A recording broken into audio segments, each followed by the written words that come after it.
이번 비상조치는 국헌을 지키고 회복하기 위한 것입니다. 소규모이지만 병력을 국회에 투입한 이유도 국회를 해산시키거나 기능을 마비시키려는 것이 아님은 자명합니다. 저를 탄핵하든 수사하든 저는 이에 당당히 맞설 것입니다. 법적, 정치적 책임 문제를 회피하지 않겠다고 이미 말씀드린 바 있습니다. 어제 담화가 있었고 내일 탄핵안 처리가 예정돼 있습니다. 그리고 오늘 대통령에 대한 지지율이 나왔습니다. 다시 한번 최저치를 기록했는데 11%가 나왔습니다. 글쎄요. 최경철 위원께서는 저 지지율 11% 숫자를 좀 어떻게 해석하세요? 네, 뭐 대통령께서 하신 행동만큼 국민들이 받아들이고 있다. 이렇게 보면 되겠습니다. 대통령께서 어제 왜 내가 이렇게 조금 비상식적이라고 할 수밖에 없는 행동을 할 수밖에 없었느냐에 대해서 굉장히 좀 많은 설명을 했죠.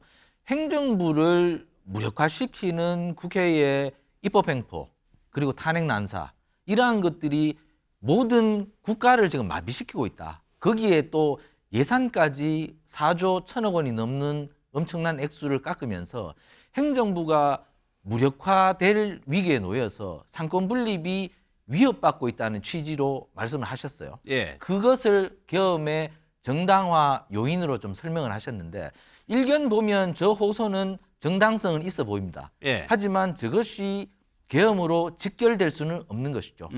그렇기 때문에 국민들이 11%라는 지지를 보내는데 뭐 실제로는 11%보다 더 낮을 가능성도 있고 더 높을 가능성도 있겠습니다만 어쨌든 11%라는 지지율은 대통령께서 한 50% 가까이 득표를 하셔서 대통령이 되셨는데 그것에 뭐 4분의 1 토막 이하로 난 것을 보면 많은 국민들이 대통령의 저 태도와 행동에 대해서 실망하고 있는 것은 분명해 보입니다. 그런데 대통령께서 저런 호소를 좀 더 미리미리 빨리빨리 하셔서 그리고 좀 더 자주 기자들과의 대화를 통해서 하셨으면 담화 같은 거요? 담화 같은 것을 좀 더 자주 하셨으면 저것이 호소로 먹힐 수가 있었을 텐데 저것을 계엄을 하고 나서 계엄에 대한 정당화의 명분으로 저 말씀을 하시니 국민 수용성이 굉장히 부족한 것이 아니었나 저는 이렇게 보고요.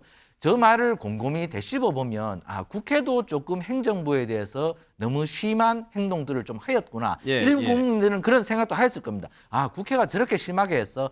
저렇게 행정부가 아무 일도 못하게 했던 거야. 이런 생각도 하셨겠지만 그러나 그 방어 기제가 계엄이었다는 것은 국민들이 받아들이기 힘든 것이죠. 왜냐하면 국회가 매년 저렇게 예산을 깎고 준예산을 시행을 하고 이런 식으로 예산 갖고 힘겨루기를 해왔고 그리고 지난해에도 그런 입법으로 갖고 행정부를 압박하기도 했습니다. 대통령의 인내심이 조금 더 있었다면 좀 더 대통령이 자신의 지지율을 끌어올릴 수 있었을 텐데 극단적인 계엄이라는 방법으로 이 위기를 탈출하고자 했기 때문에 대통령도 위기에 빠졌고 국민들도 굉장히 심기가 매우 어렵고 이 연말에 경기가 나빠서 많은 소상공인들이 힘이 들어하고 어쨌든 대통령께서는 그 정당화의 명분으로서 계엄은 부적절하고 부정당했기 때문에 그 부분에 대해서는 생각을 하실 필요가 있다. 이렇게 보고 있습니다. 서 소장님께도 여쭤볼게요. 박근혜 전 대통령의 과거 여론조사를 찾아보니까 탄핵 직전에 4%였다고 합니다. 뭐 물론 헌재로 가게 된다면 헌재도 그렇고 법원도 그렇고 법리에 따라 판단을 기본적으로 하겠지만 저런 국민적인 여론 이런 거를 완전히 무시할 수는 또 없을 것 같고. 아니 뭐 그렇게 국정 운영을 하겠다고 다짐하신 분이 지금 현재 윤석열 대통령 아니었습니까? 전광판 안 본다. 지금도 안 보겠죠. 그렇지 않겠습니까? 근데 이제 이 현상만 제가 분석을 하면 11%라는 수치는 전주 대비부터 해서 5%씩 떨어지기 시작한 겁니다. 19, 16, 10일인데요. 근데 제가 봐서는 이게 어제의 담화가 반영된 건 아니에요. 그러니까 국민들이 보기에 완전히 반영된 건 아니겠죠. 그렇죠. 시기상. 시기상 아니기 때문에 어제의 어떤 이 말도 안 되는 거의 극우 유튜버들이 이 불법 내란 계엄에 대해서 방어하는 논리를 그냥 짜깁기해서 총화로 어제 발표한 수준이에요. 담화문이. 그렇기 때문에 국민들이 그걸 들었을 때 그거 얼마나 보겠어요. 이 불법 계엄을 옹호하는 유튜버들을 하는 사람들. 거기만 빼고는 다 국민들은 이제 돌아설 겁니다. 예. 그러면 최소한 한 자릿수로 다음 주는 떨어질 수밖에 없어요. 거기에 토요일 날 탄핵 소추는 가결이 될 것이고 더 이상 이제 윤석열 대통령이라는 존재는 대한민국에서는 정치적으로는 회복 불능의 상태다. 예. 나머지 한 3, 4% 정도의 골격, 뼈대만 가지고 한번 버텨보겠다는 것인데 저는 대통령으로서 너무 무책임합니다. 예. 본인이 실기하는 부분들이 있었을 때는 그래도 그 자리에 국민들이 뽑아준 선출된 대통령이라면 마지막 가는 길에는 본인이 모든 거를 부족해서 잘못했고 그다음에 국민들을 위해서라도 어떤 결단을 내려서 평온한 삶, 예. 기본권에 침해됐던 부분들을 돌려드리겠다 하는 게 이 결자이지의 모습인데 끝까지 싸우겠다. 예. 라는 것은 뭐 나라가 어떻게 되든 말든 국가가 이 현장에서 공론이 분할돼서 싸우든 말든 그건 상관하지 않겠다는 거거든요. 그래서 저는 거의 이제 지지율은 박근혜 전 대통령의 탄핵 시기보다 더 낮은 수치를 찍을 공산이 크다. 예. 탄핵 찬성에 대해서는 75%로 나왔다고 하네요. 그런데 이런 상황에서 이 문제도 한번 짚어봐야 될 것 같아요. 행정권, 인사권 계속적으로 행사하고 있다는 보도가 나오는데 최 의원님, 여기에 더해서 오늘 권성동 원내대표가 거부권 건의하겠다라고 했거든요. 이런 흐름은 어떻게 해요? 권성동 대표도 검사 출신이고 우리 대통령께서도 검사 출신이어서 예. 법률가로서 법률에 따라서 행동하겠다는 생각들이 좀 많은 분 같아요. 그러니까 대통령은 탄핵 소추가 되어서 헌법상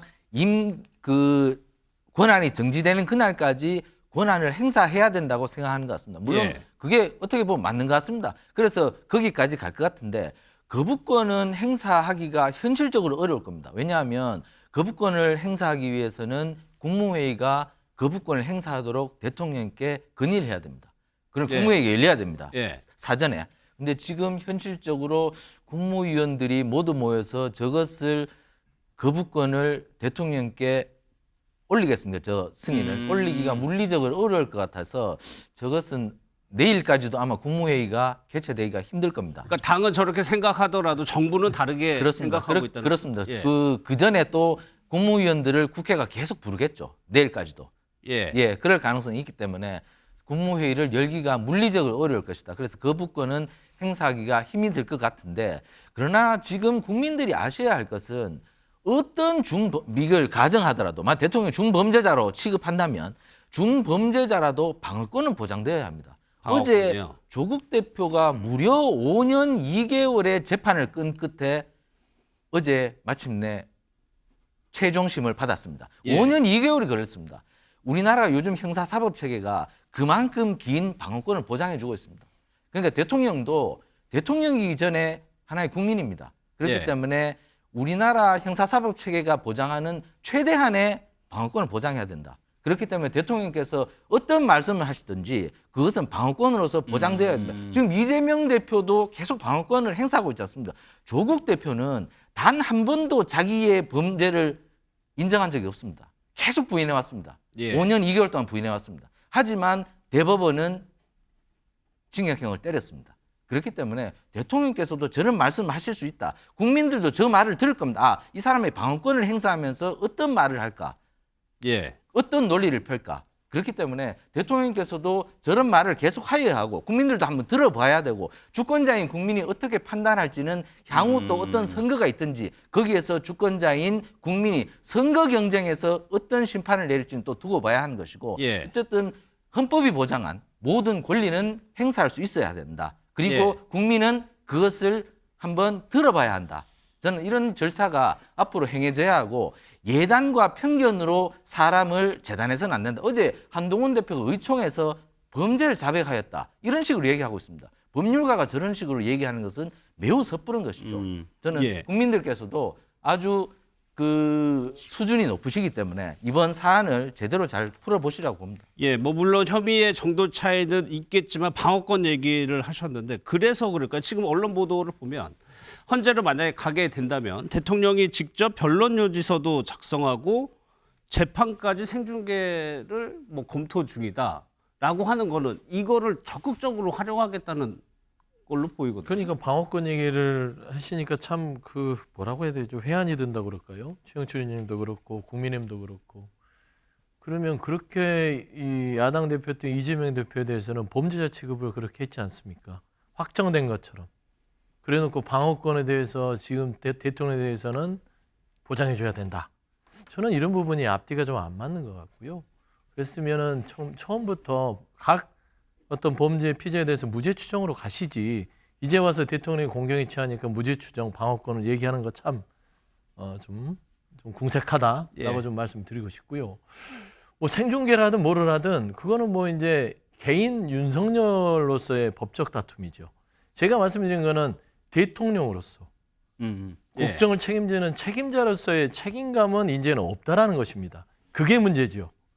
대한민국은 그러니까 야당 대표든 조국 저 대표를 얘기하는 것은 그들은 어떤 정치적으로 나름대로 의미 있는 어떤 정치인이지만 국정을 책임지는 사람들이 아니에요. 국정이 직접적인 영향이 없습니다. 예. 하지만 대통령이 내란 수의 피해자가 돼서 지금 법적 다툼을 하겠다면서 저렇게 자리를 버티고 있고 안에서의 국민의힘한테 내란에 동조해달라고 호소하고 있고 지지자들에게 거리로 나와서 나를 지켜달라고 하고 있는 것이 국정에 도움이 됩니까? 대한민국의 대통령이 국정을 정말 생각한다면 그런 일을 할 수 있을까요? 예. 본인 살자고 대한민국 국정을 내팽개친 거 아닙니까? 그래서 저는 어제부로 대통령 윤석열은 없다. 이제는 내란죄에 대한 방어를 위한 개인 윤석열만 있을 뿐이다. 라는 차원에서는요. 뭐 방어권을 하든 뭐를 예. 하든 그에게 달린 일이겠으나 이제는 대통령으로서 뭔가 누리고 있다고 하는 내일 결과가 나야 보겠지만 대통령으로서 누리는 그 지위를 가지고 방어하는 것은 안 될 것이다. 저는 좀 그런 말씀 좀 드리고 알겠습니다. 싶어요.